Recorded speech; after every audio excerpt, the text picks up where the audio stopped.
All right, what's up, guys? We are live here on the Lean and Mean Academy. And before I introduce this cat right here, his name is Elijah Gans. Elijah's been around me, the inner circle, the business here for probably a couple years. And I'm going to bring Elijah on so he can tell his story. Now, Elijah did just shy of $300,000 last year in his pressure washing business, right? And it's him and two guys helping him, and they're absolutely crushing in the South Carolina area.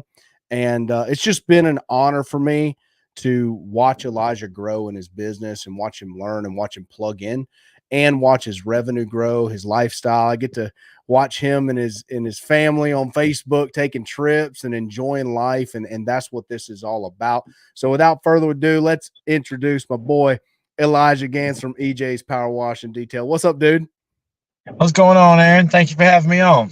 Yeah, dude, I wanted to bring you on, man. We've had a relationship here for a couple years, and I've seen you at WashCon. I've seen you at other events with me, and you've taken a lot of training and you put it all to work, man. It's really fun. I'm gonna tell you, dude. I get so much um, joy out of watching a guy implement in his life and changing his situation, and like I said, going on trips with the fam and being able to just enjoy it and turn it around, dude. So for me to you, thank you, man.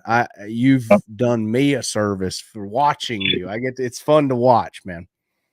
Yes, sir. Well, as I told you after the first WashCon I met you, I said I thank you, Aaron, for helping change my life. Um, helping me have a better quality of life. Because you know, before ran across you on YouTube, I'm out here winging it, learning, on the job training. Trying to figure these things out because people didn't want to share some of the little secrets of the industry. 5, 6, 7 years ago, whenever I was getting into the pressure washing world. Dude, what led you into pressure washing? Because I know you were detailing before, just from me knowing your history now. You had a detailing business and you decided one day, man, I think I want to not just do detailing, but also do pressure washing as well. What led to that decision? Well, one of the biggest things that led me into that decision was I wanted to do something while it was raining. That's fair. Nobody wants their car clean when the weatherman's you know projecting that it's going to be 70% chance of rain. And where I live here in the upstate of South Carolina, we have the mountains that we have to tend to, and a lot of storms that come in. It may rain cats and dogs up in Asheville, North Carolina, or Hendersonville, or Franklin, North Carolina.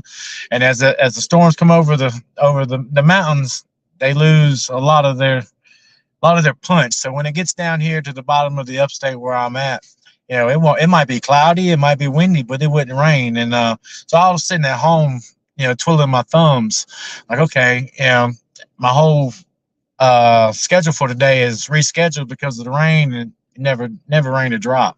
Oh, And so that was one of the first things that got me thinking, what can I do when it's raining?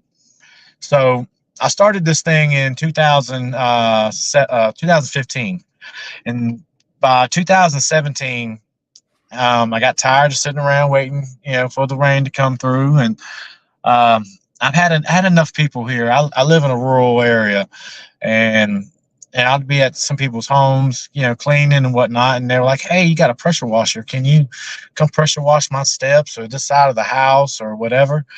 And I'm like, "Yeah, sure." So I'm out there, pressure washing. I'm like, I've over the years of coming in and out of these neighborhoods and stuff, I see these guys. They're not really pressure washing. They're spraying something on the side of the house, and then they go to another side, and then they come back and they just rinse. And I see all that green stuff. It just like it's melting away. What are they doing? What are they using? And so that started my journey of trying to educate myself on what are the professionals using to power wash with. And that led me to searching around on YouTube and reading blogs and trying to find that what is the word I'm looking for, the holy grail, at least for me, uh, to be able to just spray something on the side of the house and not have to worry about getting extensions or ladders out, and and then I ran across somebody by the name of Aaron Dean with the Lean and Mean Academy. Man, I was after the first video, I was hooked, brother. One, you speak my language. You tell it how it is, and that's one of the main things that drawed myself to follow you in your channel. But you were just speaking truths to a lot of the ways I would look at things, with the way I would think about things, and you were telling it. And then you said something about a downstream injector. I said, "Oh, what is that? What is that downstream injector?"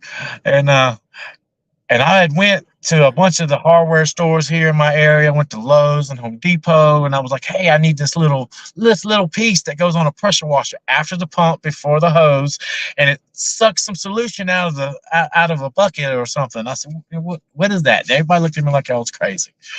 And so, yeah, after about good 6 months of me trying to figure out what this piece is, and like I said, I found your YouTube channel, and you talked about a downstream injector. I went to these same places.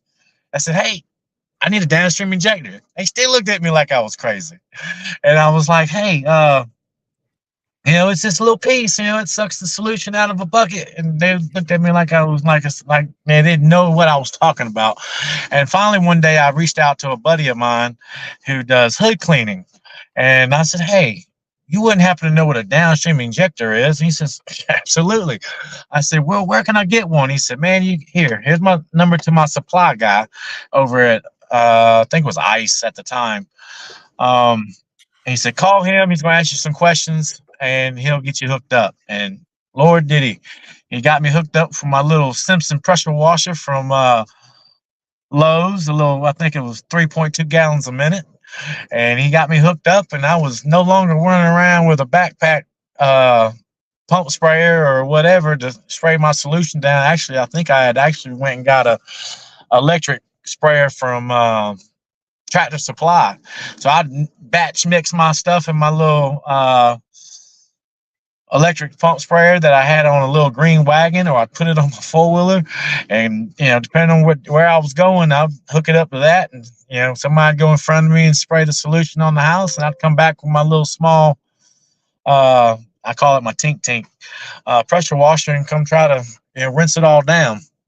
And then yeah, like I said, I started watching your channel and diving into all your videos, because I think you had been putting content out there for about a year or so before I found you. And yeah, and like I said, you helped teach me what that holy grail was to get really started in the business, and to try to start teaching myself how to do it before I could call myself a professional.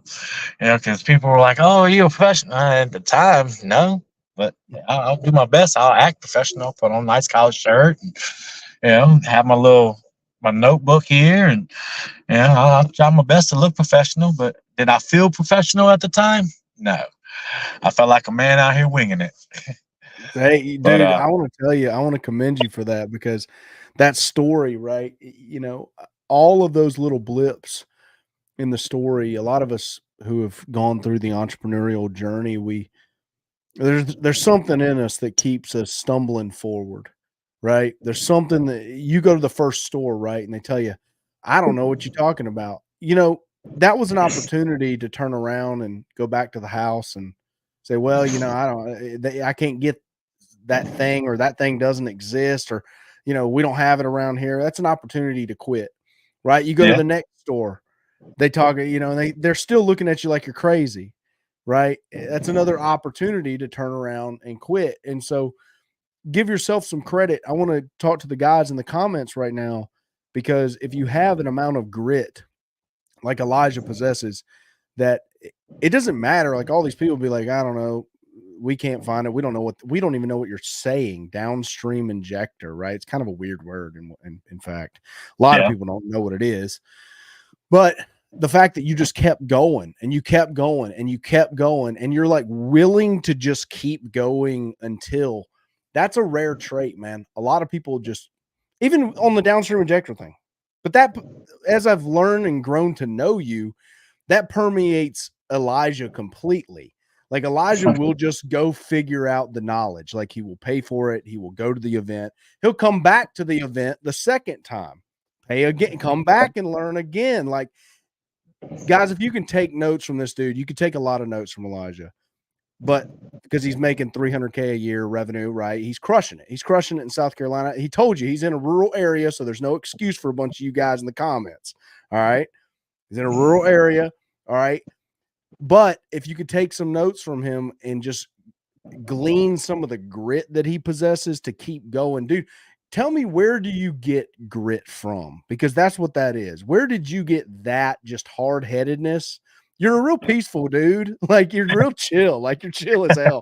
But like, you have an element like a grit that I love about you. Where do you get that from? Where's that come from? Being hungry, man. Being hungry. Being told that you can't do this, or you can't go here or do that.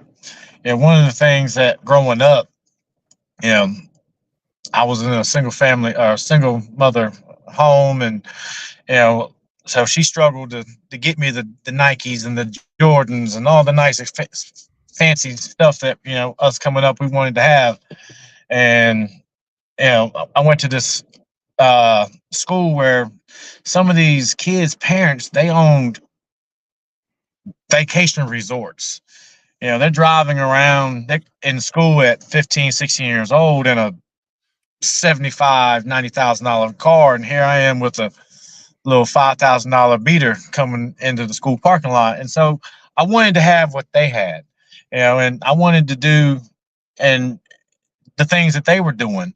And so that's where that come from when I was young, just being hungry and wanting what everybody else had. And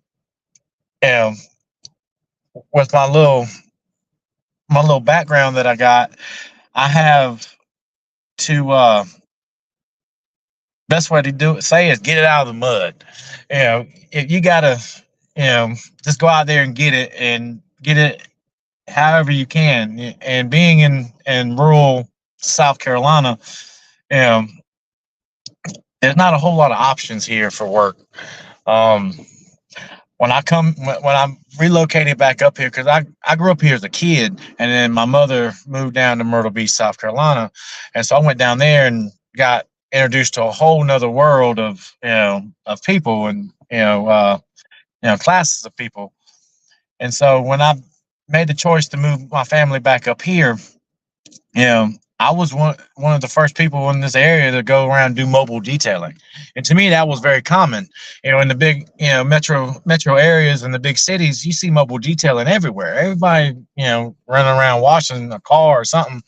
And to me, that's been my entry into a lot of these bigger, nicer neighborhoods around my rural county. Is that they're like, hey, how much you charge to detail a car? And I'll give them a card and say, hey, we also do pressure washing. Oh, really? Oh, we need this, that done too. And so that's kind of been my gateway to get into some of these other neighborhoods and whatnot. One of the things I preach on in the inner circle in the group to the new guys that come in there, and they're like, oh, it works kind of slow. What do y'all guys do when y'all run out of leads? And one of the things I always tell those guys is, you go find a busy intersection, and somewhere busy in your town or city, and go find a dirty sidewalk, a car to wash, whatever.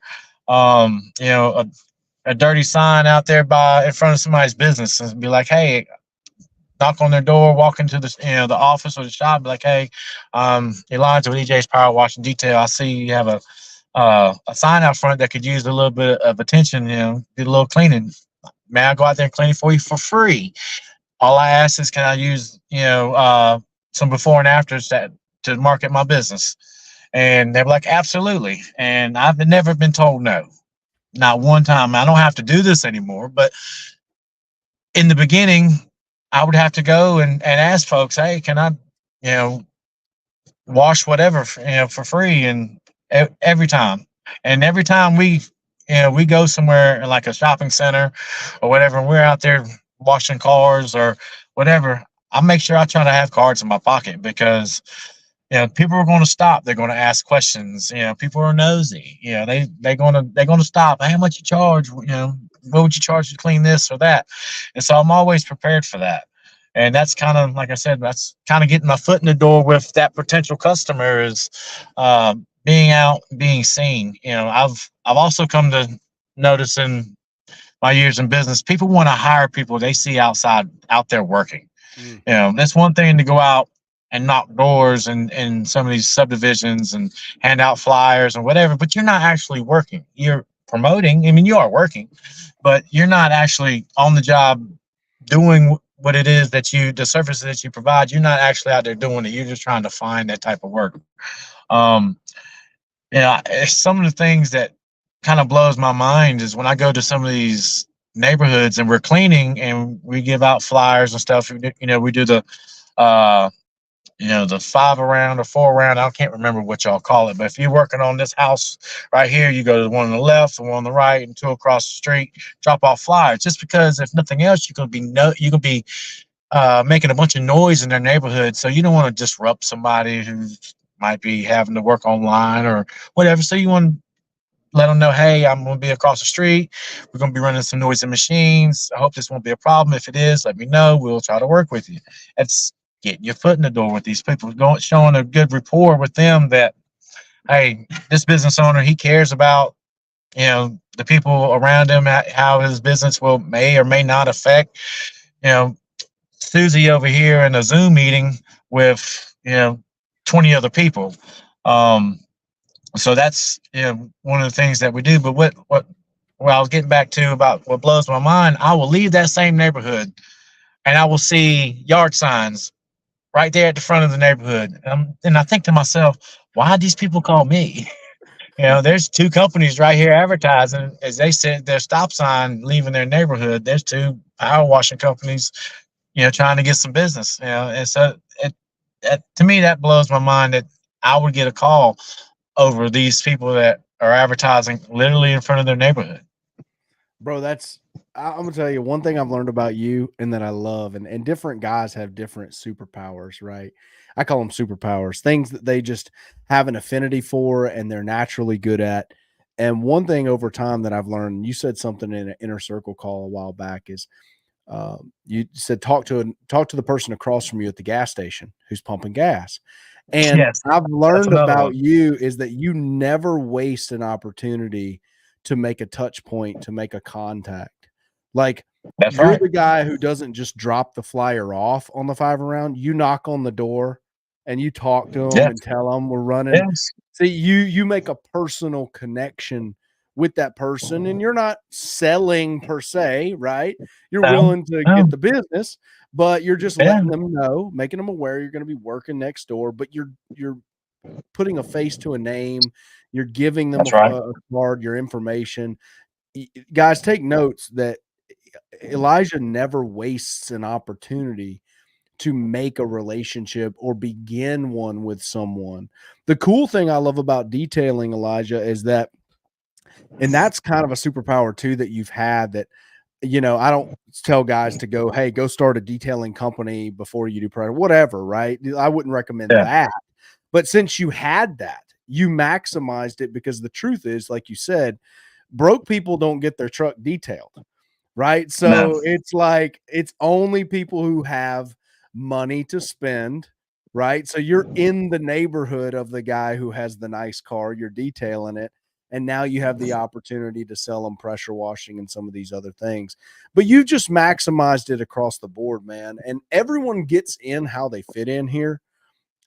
Guys watching, everyone comes to this pressure washing table with a different hand, a different set of cards, and how you play them, right? Elijah's the guy full of grit, willing to make a relationship, you know, maximizing his detailing business, willing to go to multiple events, buy courses, learn the training. If you could take a blueprint, Elijah, if you could give these guys like a 3-step blueprint on what they should do first, right? They're just getting started this year. What would you tell them to do? I'd love to look through a window of Elijah in this regard. if they're just now starting out this year, um, First thing, as I said earlier, was go find, if you ain't got nothing to do, go find somewhere that's high traffic volume, um, and go find something to wash for free. Um, and if that doesn't work, for you, uh, Saturdays. Saturdays, most people are home from work. Go into a neighborhood, go knock on somebody's door, and offer your service for free.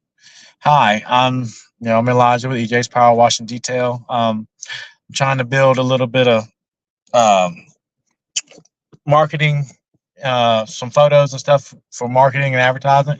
I would like to offer you, a free driveway wash or a free house wash.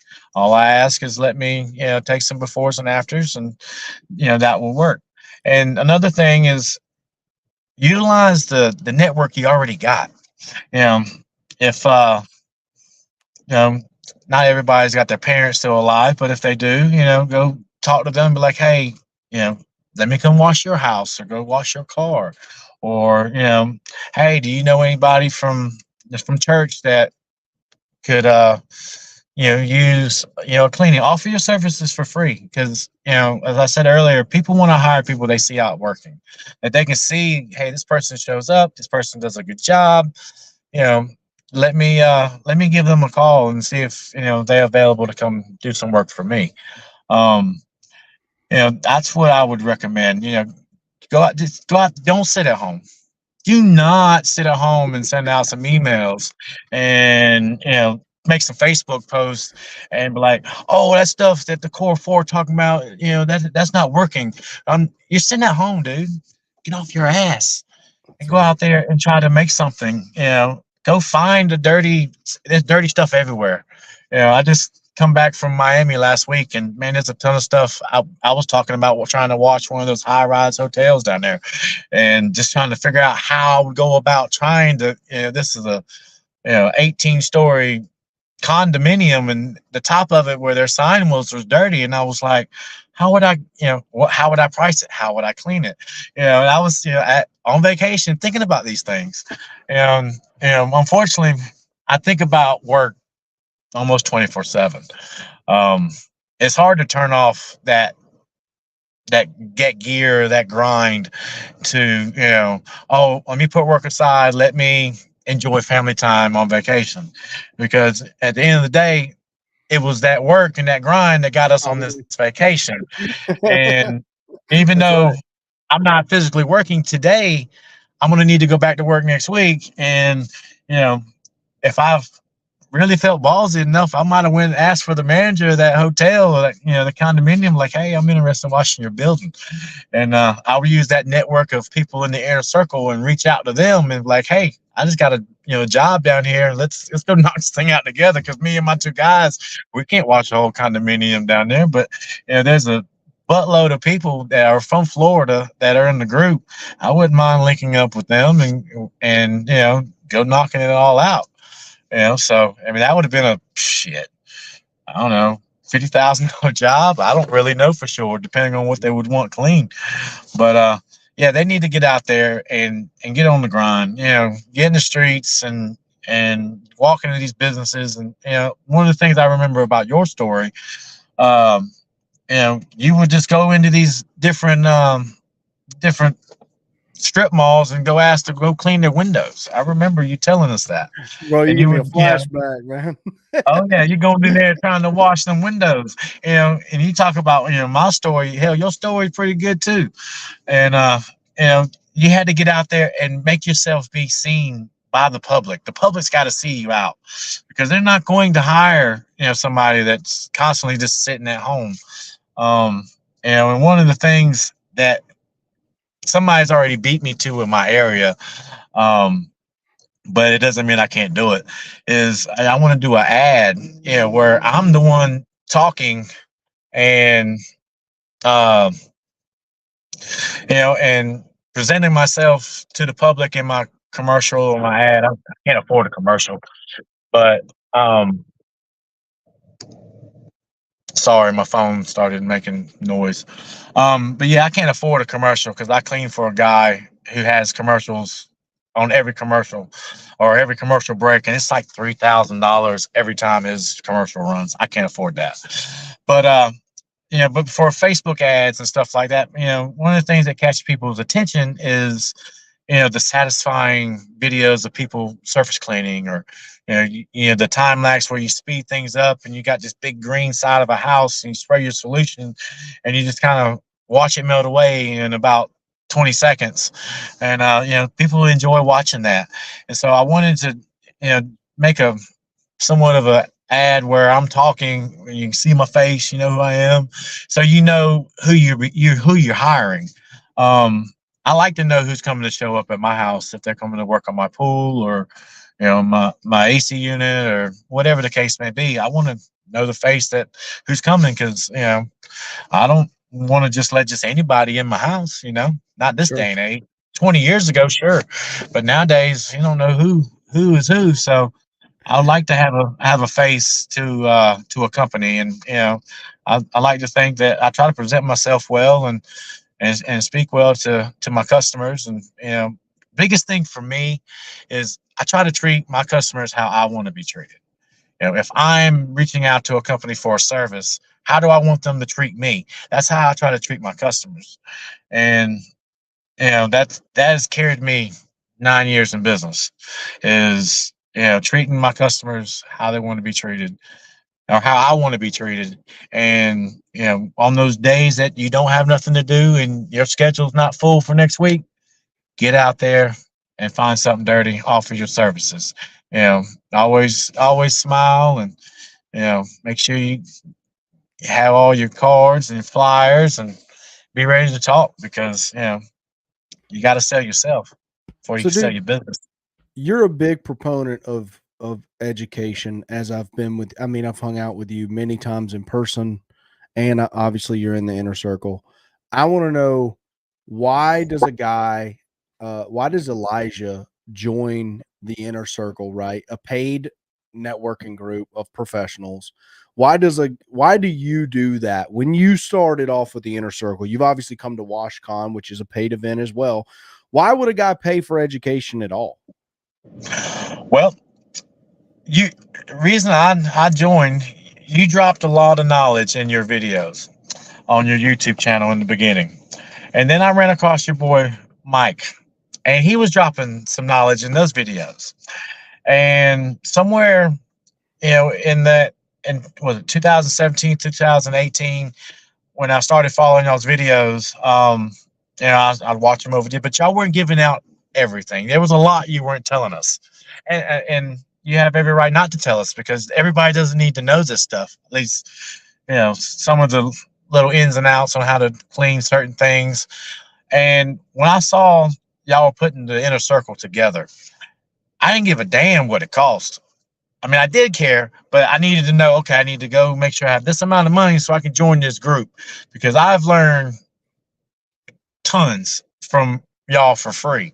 And so in my head, I said, if they're going to charge me to be in a group with them, I'm going to have access to knowledge that they're not sharing publicly. And so I was like, I'm going to join this group, because I'm not a group person. I don't, I'm not in many groups online, and and the ones that I did pop into here and there, there's a lot of trash talking.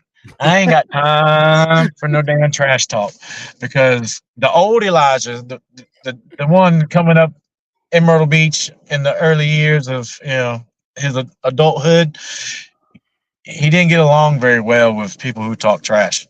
And so I was like, hopefully I'll get in this group and it'll be a positive, experience. Everybody being there positive, and y'all have held very true to that. I've been in the group now, I think 6 months after y'all started it. Since the beginning, So man. it's been what, 3 years, four Something like years. that. Yeah. Um, Not once has there been any negativity, and if there was a hint of some negativity, y'all stopped it. Y'all bit it in the butt or kicked them the hell out, Oh, and quick. one of the two. And I've appreciated that, over the years. And there was a time when that group got real big. it was about 600, 700 people in that group. And I was like, oh, shit, all these people in here. And y'all weeded out the weeds, and it's gotten back down to, it doesn't matter about the number of people, but it's just with the more people you add to the group, the more of the riffraff is going to get in there. And it It only likes to takes creep in. one apple to spoil the whole bunch. That's right. And That's right. y'all have done a great job at weeding out the riffraff. And I've that's why I joined, because y'all were putting a price tag on knowledge that I needed. And there was a whole, you know, group of people, even all the way out to Australia, who wanted this information from Mr. Old John Maccabee. So Maccabee, yeah. Maccabee Yeah. crushes out there in Australia, dude. The cool Yes, he thing I does. love about the inner circle, man, is it's a bunch of pros and younger guys too, right? But it's Yeah. all, it doesn't matter if you're 10-year veteran, 20-year veteran, or if you're in your first week. A professional is a type of human. They're a type of person. Okay. You may be an inexperienced professional, but how That's you right. handle yourself is professionally. Right. And so Yeah. the inner circle attracts that type of person, a person who's not only willing to learn, but willing to add to the group. Right. But, Yeah. but genuinely like positive and believes that everyone can win. Like you're saying, there is a pretty hefty group of the industry in all these other groups like Facebook group. Facebook's the worst. And it's Yeah. like just kind of a cesspit of negativity and everybody's talking trash about every single thing. It's almost what it reminds me of. I told Cody this. It reminds me of like a welders Facebook group that if you weld the best bead possible, I'm talking about beautiful, still wrong. it Yeah. still That's right. it still looks like hell to That's right. somebody in that group. So we tried to make the inner circle a very positive environment, but also we got 7-figure guys in there, right? Elijah's at Yeah. 300. We got 500K. We got 25K a year guys in there, right? It's a big swath of humans who all come together and want to learn and build each other up That's and right. genuinely root each other on. That's what it is, man. And what I've come to really enjoy out of being a part of the inner circle, alongside having access to y'all's minds, you, Cody, Justin, and Mike, um, because y'all are some of the leading people in the industry, and there's a lot of people out there trying to copy and follow what y'all have been doing for, the past 4 or 5 I'll be years. damned. Yeah, they're trying. Hey, um, I heard something along one day: when people copy you, it's another form of flattery, because they're trying to do what y'all are doing. But what I've come to really appreciate out of the group, um, is like, well, two things. One, if you run across a problem, put it in the group. Somebody in the group has experienced this obstacle, this hurdle, this problem, and somebody's going to, say, hey, you need to use this, you need to try that. And if those things don't work, then it's not going to work. So don't waste your time trying to clean Right. something that you can't clean. And two is being able to have that network of guys across the country. I reached out to Ashley Westfall a couple weeks ago. I don't do a whole lot of pavers and sealing down here, but I needed some knowledge on how to do it and what questions that I need to ask this homeowner when I go to his property tomorrow. Because this is I think it's a $3.5 million home. I am not going down there to go mess nobody's stuff up. I've done some, cleaning the pavers and some sealing, but I haven't done that. I haven't done any sealing of pavers. I've done sealing on concrete, but not pavers.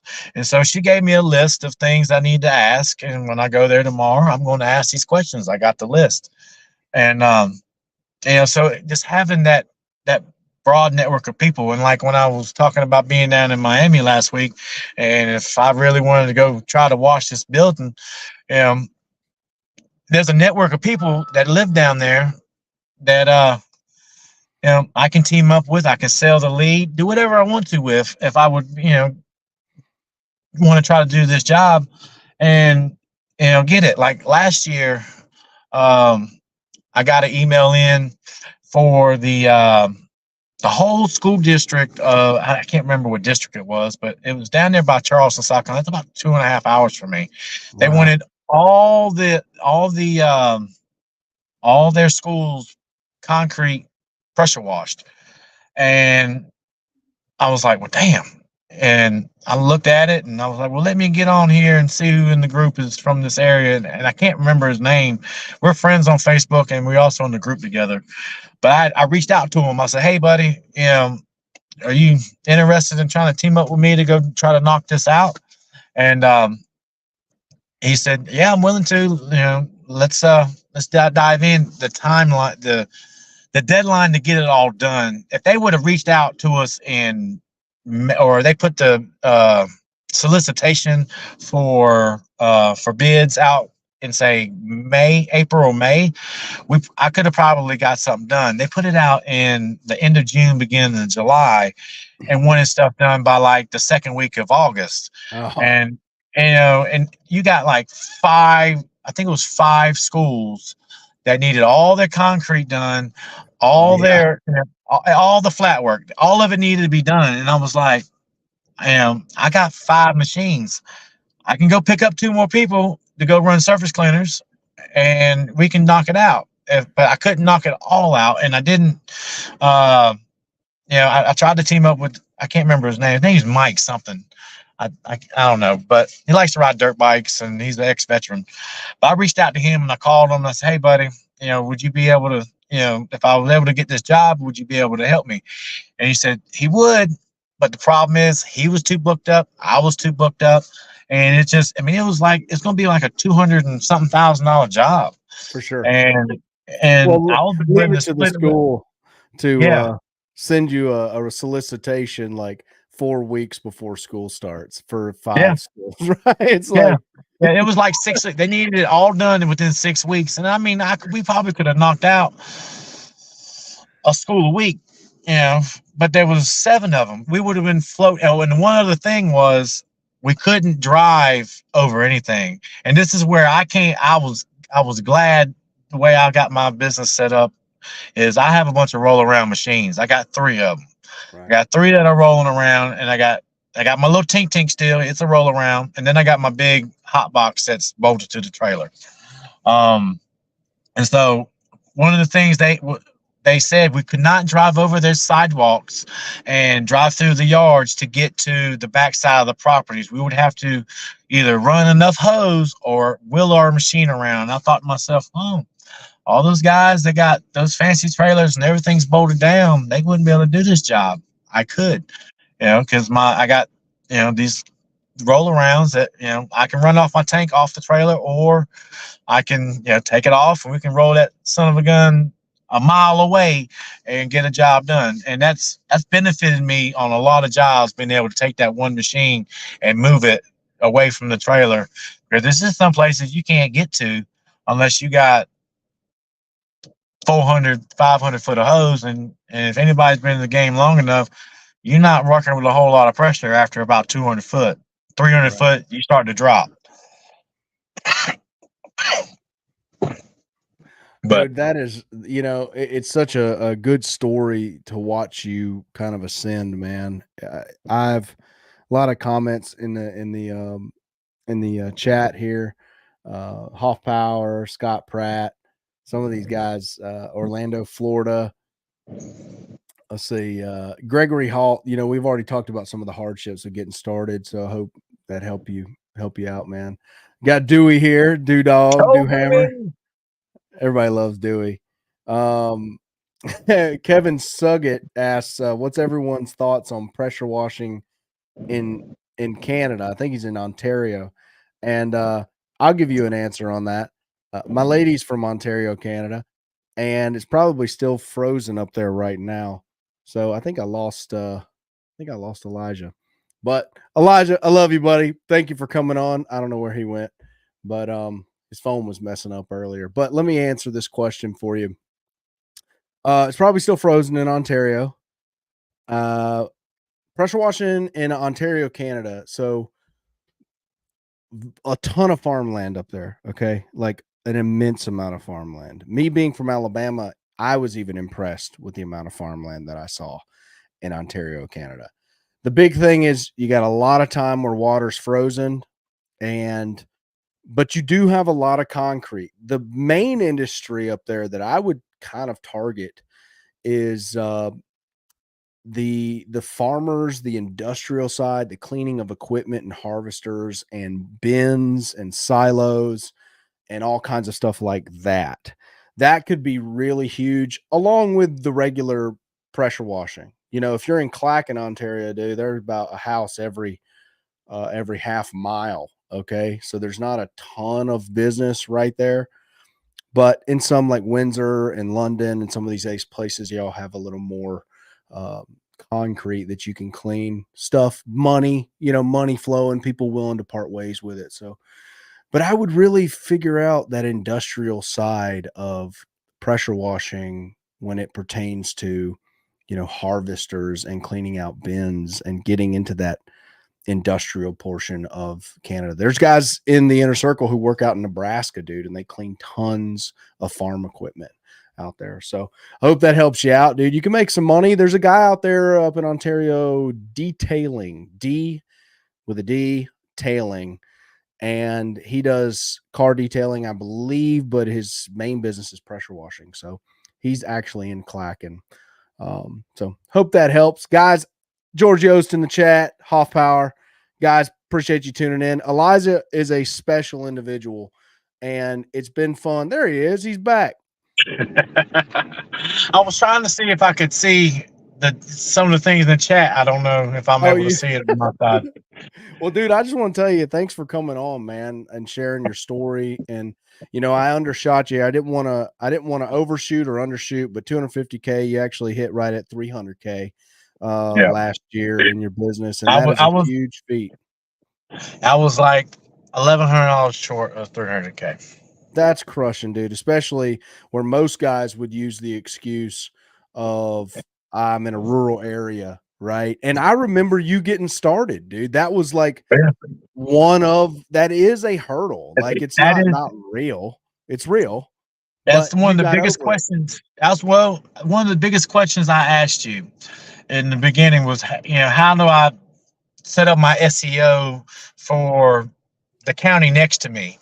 And I still haven't figured it all out, and it still ain't quite coming up in the top 20 or whatever in my area I've been trying to market to for years. You're gonna have to get. But I'm doing fine. I'm doing fine where I'm at. I'm just trying to be hungry and get more, cookie cutter homes, I guess I would say, because it's so easy. When you get in some of these neighborhoods that, they have about 4 different types of styles that they allow being built in this neighborhood. You can go in there and knock out a whole street in a damn day almost. Yeah. But I still haven't quite figured it out. But I've kind of stopped even trying to pursue it, because if the way I see it, if the guy wants me to be up there, so be it. I travel all over the place. I'll drive. One time during an inner circle call, I was a part of a call. I doubt you remember this, but I was on my way to where were we going? Somewhere out off the Outer Banks in North Carolina, Elizabeth City. Is Elizabeth City or Elizabethtown? I think it was Elizabethtown, North Carolina. Anyway, it was like 8 hours away from here. And we had a call.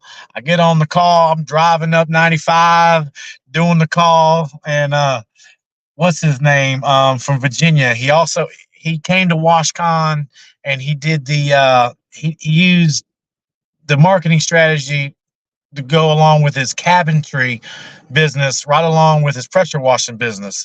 And Chris Riley, Mr. Riley, that's right. And I still got his number in my phone, and I got up there and he said, hey, if you got any problems, let me know. And I didn't have any problems, but it was just nice knowing I'm going 8 hours away from home. Chris Riley was like 2.5 hours from me. He would be willing to come down and help me knock this job. We were there for like we were there for 5 days, came home, and then went back up there for another 5 days because just the way when they finally gave me the green light, my schedule did not work. And so I had to break that trip into 2 trips. But it was, it was nice knowing that if something went wrong while I was that far away from, my supply house, my equipment, all that stuff, I had somebody from the inner circle that'd be willing to come down and help me out. That was great. I haven't made that trip again, but that was still one of the reasons I took that job was because I knew if I got up there and got into a jam, there would be people inside the inner circle that would be able to come out and help us out because we kind of like a little family in there.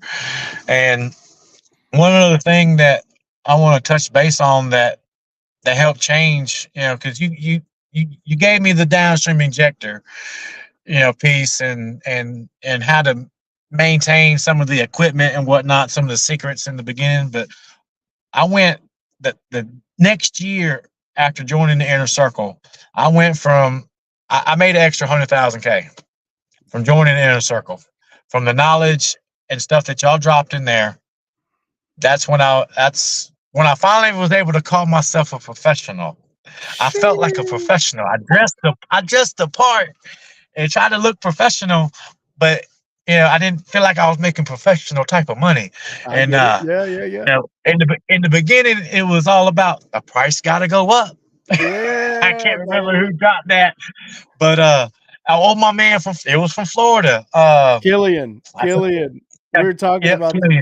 the course price was going up, and Yep, yep, Killian made that video, and it just stuck. He said, "Guys, you yes. got to get this course. It's an amazing course, and the price got to go up." And we just took that Yep. because that that little line, that euphemism, that was been something that we've been trying to teach for a long time, right? Is that, charge more. Like what I found is that a lot of guys think they're hitting the top and they're really just underpricing themselves. It's a No, self-esteem thing.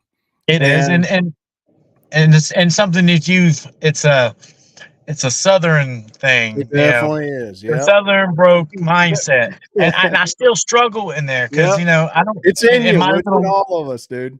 Well, it's like okay, if I price something here in Lawrence more than 250, 350 on a single family home, they're gonna go get that $99 guy who's got that sign on the corner, and he's Right. gonna come and he's gonna throw. I don't even know what he's gonna do, but he's gonna pressure wash the shit out of the house, and then you're gonna see all those blinds because he knocked off the oxidation. I showed the new guy that there's a house up the street from my house.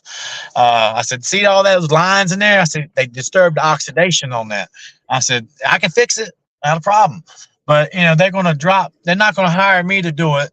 They're gonna hire the guy that's got the little tink pressure washer in the back of his truck from Home Depot, and he's gonna come charge him $100, and he may do a good job, he may not.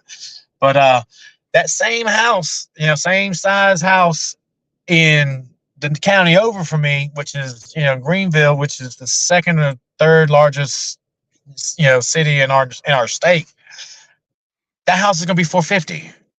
Yeah. It's about where I'm at, and I can charge that, and so it's about where you're at, and are you in that little small rural county, or are you in one of these up and coming big cities that is one of the fastest growing cities in the nation? Where what can I charge here compared to what I can charge in this little rural town? And so as we've talked about in the calls and in the inner circle group, all right, you won that job at 300. Well, if you get another house very similar to that, try 400. See if you can get it. And if they don't, oh well. And something else somebody has told me, if you're landing over 85% of your jobs, your price has got to go up. Price Or gotta if your go up. schedule is 85% full, your price has got to go up. If your schedule is not getting full, bring your price down, because one of the things that they ask a lot in the inner circles, what should I charge? You charge what you think it's worth. When I first got into this, I was told each machine is $100. If you're running that machine, it's $100 an hour. Yep. Now, so if I'm running two machines, that's $200 an hour.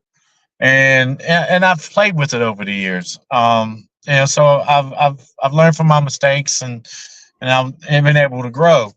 And something else that will teach somebody if their prices need to go up is like we just did a house wash 2 weeks ago for a guy. I charged him $500 to wash his house. Man wrote a check for 700. I had to call him back, because he handed me the check. He says, "That good?" I didn't look at the check. I just put it in my wallet because I don't think he's going to jit me. He's not going to write a check for 300 when I told him it was five, and I wrote the receipt for five. Um, but he gave me $700 on that job, and I was like, I had to call him and say, "Hey, man, you wrote this check for 700 when it was only supposed to be five." He says, "Yeah, I thought you looked at it." I said, "Yeah, it's fine. I just wanted to make sure, you know, that you wrote it right." He said, "Yeah, you did a great job. We'll be calling y'all next year." And so next year, I already know, hey, I'm gonna be able to charge him a little more because he done wrote me a check for 700, and it took us, I think it took us 2 hours to clean the house, two and There a you half go. hours. There you go. Yeah, it's like sometimes God gives you those little blips of he's saying raise your price, dude. That's what he's saying. He's like the price got to go up. He's telling you like this person tipped you a third of what you charged them. It shows you, to us guys who grew up in rural parts of the country, that there are people out there who have money they want to spend. They have more money than your family ever knew growing up. And it's not even a thing to spend it. They're almost offended that you wouldn't charge them a certain amount. It's a thing for them in the reverse way. Whereas where we grew up, it's like if somebody charges a lot, it's offensive. To rich people, if you undercharge them, they're like, you're a crackhead. No, That's like, right. I'm not gonna hire you. I ain't hiring you. This house is $4 million, and you're charging me $700. Nope. They said Nope. I spent 200, 300,000 on the pool back there, but That's you're right. gonna charge me 700. They're like, this guy's smoking crack. Get him out. So you guys got to understand that you cannot price from your own pocket, from That's right. how you grew up. There are a lot of people out there who have the money and they want to spend it. They're going to spend it somewhere. Why That's right. not with you? Why not with you? That's right. Elijah, dude, thanks for coming on today, man. We've been going 52 minutes now. I'm going to let these boys chill out. You got any last words for these cats? Give them a little I motivation do. moving into the month. I do. And my words of advice is be a man of your word. Period. If you go and underbid a damn job, suck it up. Learn from that mistake. Don't go jump your price unless you is legitimate. You know, if you say you're going to show up at 12 o'clock, show up at 11:55. Show up early. Have everything that you need to do this job with you on the truck, in the trailer. You know, don't show up like, oh man, I forgot I need XYZ. No, don't do that. It doesn't make you look professional. That's Be a right. good Boy Scout. Always come prepared. Show up on time. Do what you say you're going to do. And if you can do a little extra, do a little extra. People like, you're watching their house, you're watching their driveway, you did their sidewalk, but they got this little pad over here they put their trash cans on. You didn't quote that.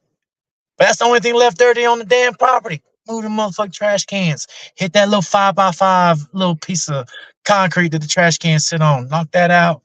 And they'll appreciate it. Be a man of your word. That is what the country and the world is lacking, people of integrity. When they say they're going to do something, they need to fucking do it. Right. Even if you lose, just go do it and learn from that loss. And if it's legitimate, hey, the price has got to go up a little bit more. Go communicate with the customer. Hey, I didn't know it was going to take this much longer because your water pressure sucked, and I need an extra $50 or whatever. Because sometimes you run across that. I got a $1.5 million home. The whole house produces 3.5 gallons a minute. 3.5 gallons, and your house is worth all this, and I can only get 3.5 gallons. I learned the first time. The second time I went and cleaned it, I came with 2 water totes full of water, and it got us to the job a lot quicker than I spent all day at the job the first time. So Right. just Yeah. be a man your word, be a man of integrity. And if you mess something up, own up to it.